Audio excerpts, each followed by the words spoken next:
স্পেনীয় ঝড়ে মেটলাইফের ট্র্যাজেডির পর আর্জেন্টিনার নীল সাদা ক্যানভাসে শুরু হয়েছে নতুন এক অনল প্রবাহ। কেবল মাঠের ব্যর্থতাই নয়, বিশ্বকাপ জুড়ে নাকি চলেছে এক পরিকল্পিত মনস্তাত্ত্বিক যুদ্ধ।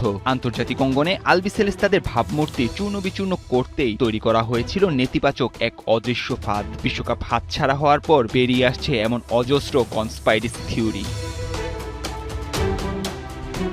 বিতর্কের এই দাউ দাউ আগুনে ঘি ঢেলে দিয়েছে আর্জেন্টিনার জনপ্রিয় টেলিভিশন শো তোদো নোতিসিয়াস। উপস্থাপক জোনাথন ফিয়ালি প্রকাশ করেছেন এক বিস্ফোরক ব্ল্যাকলিস্ট। আন্তর্জাতিক অঙ্গনের 10 প্রভাবশালী ব্যক্তিকে তিনি দাঁড় করিয়েছেন কাঠগড়ায়।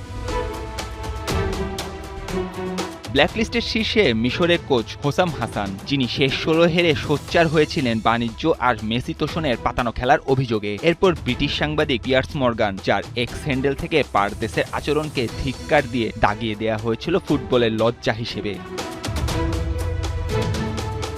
বাদ পড়েননি হলিউড তারকা স্যামুয়েল এল জ্যাকসনও। আর্জেন্টিনাকে বর্ণবাদী রাষ্ট্র তকমা দিয়ে তিনি এখন নীল সাদা সমর্থকদের চোখের বালি। আর সোশ্যাল মিডিয়ার পরিচিত মুখ আইশো স্পিড, যার স্প্যানিশ উল্লাস আর আর্জেন্টাইন সমর্থকদের সঙ্গে কুৎসিত বাকবিতণ্ডা এই প্রচারণার পালে দিয়েছে হাওয়া আরও কড়াভাবে।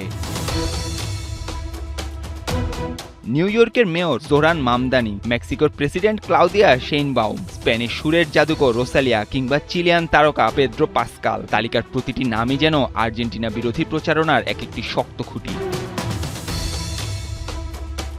সমালোচকেরা একে মানসিক বিকার বা হারের পর দায় এড়ানোর ষড়যন্ত্র তত্ত্ব বলে উড়িয়ে দিলেও আর্জেন্টাইনদের দাবি এটি স্রেফ মতভেদ নয়, নীলসাদা ফুটবলের সাম্রাজ্যকে বিশ্বমঞ্চে খাটো করার এক নিখুঁত আর্কিটেকচার।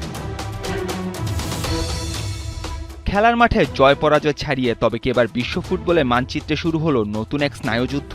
10 তারকার এই ব্ল্যাকলিস্ট কি নীল সাদাদের আত্মরক্ষার ঢাল, নাকি ষড়যন্ত্রের গল্প ফাঁদার নতুন কোনো অপকৌশল? নাহিয়ান আরেফিন, ৭১।